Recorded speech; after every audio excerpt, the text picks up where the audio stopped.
Katy, Texas. Welcome to Old Town Art Crawl. It's Arts Alive here in Eureka, and we're going to check out what's going on. I'm most excited about the Lion Dancers and the celebration of the Year of the Tiger, brought to us by HAPPY, the Humboldt Asian Pacific Islanders group in solidarity. Very cool. We're also going to walk around, check out some galleries, and see what's going on the street.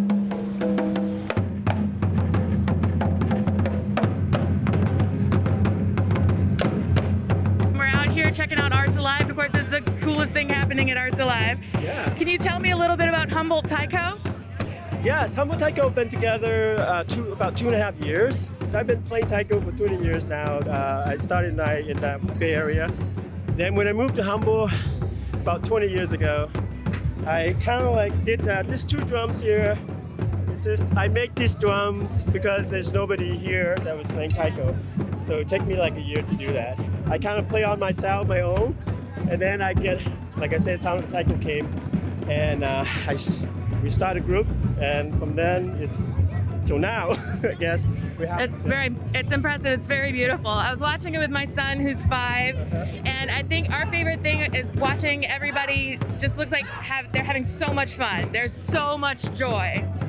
Now, that's what I want to bring to Humboldt, as Taiko. To me, there's a movement, there's a forum, it's all great and good, but I think to enjoy something, right, to have fun doing it, and when you're doing it and people see you do it, they're going to bring joy to, like your son. So I'm glad you mentioned that. I really appreciate that. Appreciate it. So.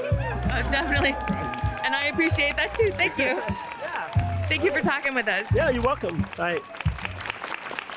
That was such a vibrant and amazing and powerful and moving and wonderful performance. Why Taiko? Why not Taiko? Okay, so fair enough. All right, no, it's a traditional Japanese drum style, and it has deep, deep roots in the country. Here, when we do it, it's not exactly classic, and it's nice for people like me and others who we don't have the deep history with it or the training, and so we're freer to be able to try our hands on it. And it's an amazing thing. Like any music art form, you feel like there's some synergism happening, and what you create together is not just the energy of it, but also the interaction with the audience and also with each other. So it's quite a joyous thing. We do our best.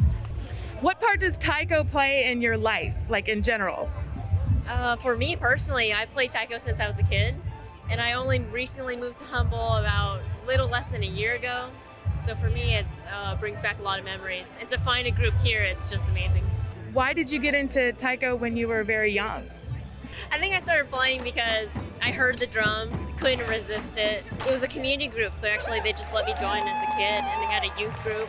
I've just kept playing as I moved across the country, different groups. Thanks for talking with us, Emily. Thank you.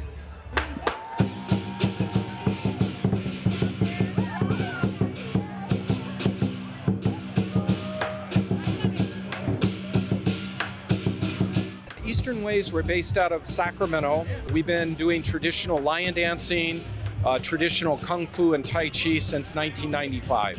And lion dancing is significant to bring not only the culture, but it represents good health, prosperity in the new year, and for weddings and for grand openings. And all of our lions, all of our lions and lion dancers are Kung Fu practitioners first. So the foundational things, the stancing, the lifts and everything is based on Kung Fu. Then you learn the art of lion dancing, but you have to be a Kung Fu practitioner first. And tell us about the dance, the story. I saw the crowd was feeding the lions. Yes. Yeah, if you have the red lacy envelope, you feed that to a lion and it brings you good luck. And so people are always at any event, are very excited to always present a red envelope to bring them good luck for the year. It's said that any lion dancer is usually starting off as a Kung Fu practitioner. What ends up happening is the Kung Fu practitioner gets better through lion dancing. And also, without lion dancing, martial arts would not have survived a lot of the impressive dynasties throughout Chinese history. Some of these lion dances you saw, like the lions doing the lettuce, they would pass money and secret information about the rebellion right under the officials' noses while they're pretending to celebrate them. And that's how the rebellion survived, Kung Fu survived. So we owe everything to lion dancing if you bring it down to that. Are you the youngest person in the troupe? Yes. I do kung fu and lion dancing. Those are basically the only things I do for Eastern Wales martial arts. Okay. Do you ever get to wear the heads and do the whole thing? I do, but sometimes I am also the tail. Do you have fun doing it? I have a lot of fun doing it. It's the best reason. Well, thank you very much for talking with us.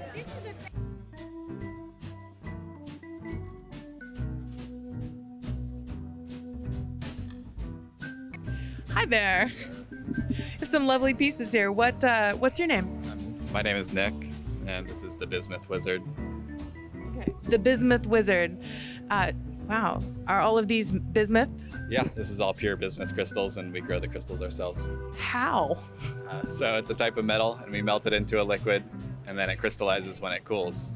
We just have to control the variables so that they can get nice and big. Yeah.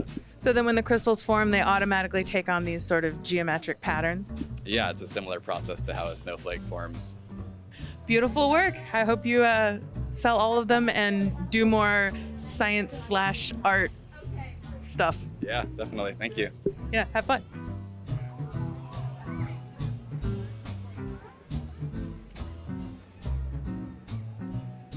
Hi, Christina Anastasia. I'm here with the crew from PBS Keat TV. Can you tell us about what you have on display? Oh goodness, I have some delicious sparkles fit for a red carpet or to the grocery store. It's got the gamut here. There's not a big difference for you, though, is No, there? there The red isn't. carpet versus the grocery store. No, it is all a delight. You're alive, you might as well dress up and enjoy it. I learned at a young age that we can choose how we exist. We have a choice every day, and I choose joy. Can you tell us about this monster piece? Is it? I know that's what you call it. It sounds insulting when I say it, but a beast. Well, here, you can give it a. Oh, go ahead. So this is an example of a beast, and I haven't weighed it yet, but I'm guessing it's probably 7 or 8 pounds. Uh-huh. So it has a back weight on it as well. That's a big chunk of carnelian. But you will get stopped and look at, so you have to be mindful of that. If you're feeling kind of introverted that day, probably don't wear a beast. Or maybe this will fix it. Or it will fix it, and you will just have to get out of your shell and just show up for yourself and for everyone who wants to come say hi to you. Absolutely. Thanks so much for talking with us.